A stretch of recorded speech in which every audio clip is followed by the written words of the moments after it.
الله الذي جعل لكم الأرض قرارا والسماء بناء وصوركم فأحسن صوركم ورزقكم من الطيبات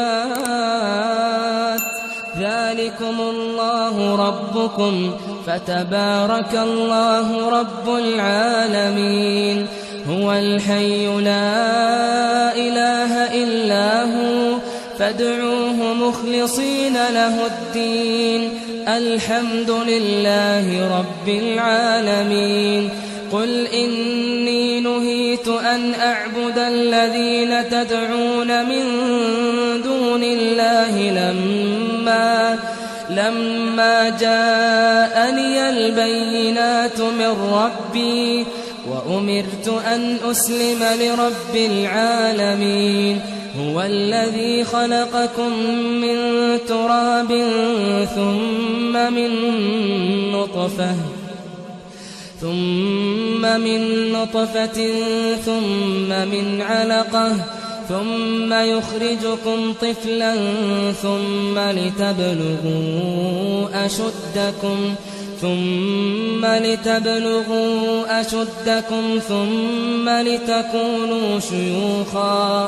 ثم لتكونوا شيوخا ومنكم من يتوفى من قبل ولتبلغوا أجلا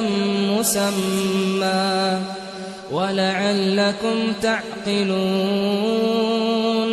هو الذي يحيي ويميت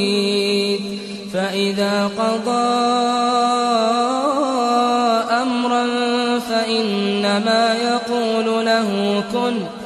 فإنما يقول له كن فيكون ألم تر إلى الذين يجادلون في آيات الله أنى يصرفون الذين كذبوا بالكتاب وبما أرسلنا به رسلنا فسوف يعلمون إذ الأغلال في أعناقهم والسلاسل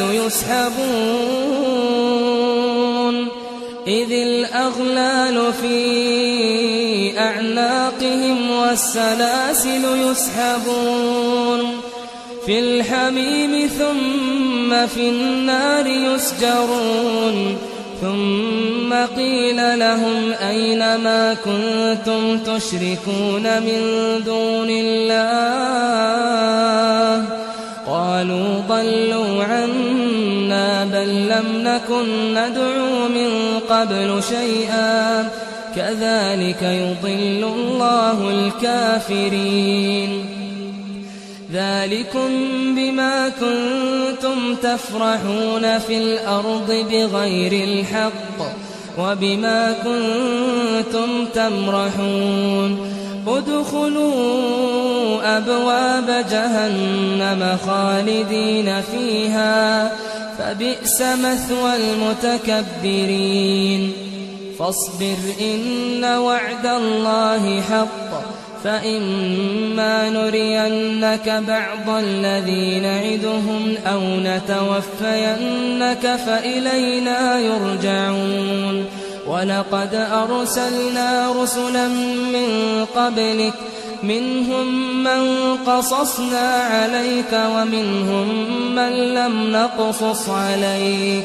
وما كان لرسول أن يأتي بآية إلا بإذن الله فإذا جاء أمر الله قضي بالحق وخسر هنالك المبطلون الله الذي جعل لكم الأنعام لتركبوا منها ومنها تأكلون ولكم فيها منافع ولتبلغوا عليها حاجة في صدوركم وعليها وعلى الفلك تحملون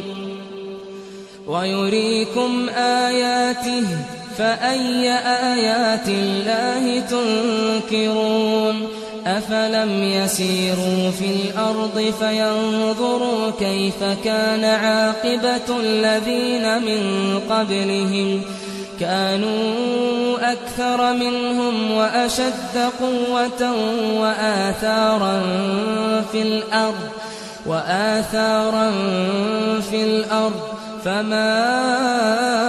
أغنى عنهم ما كانوا يكسبون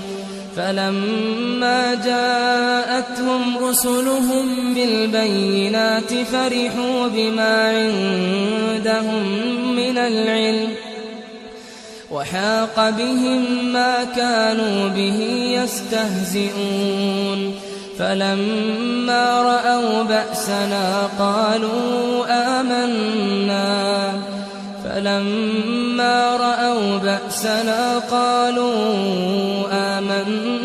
بالله وحده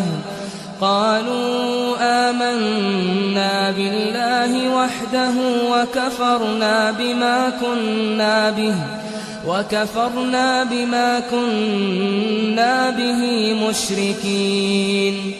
فلم يك ينفعهم إيمانهم لما رأوا بأسنا سنة الله التي قد خلت في عباده وخسر هنالك الكافرون. الله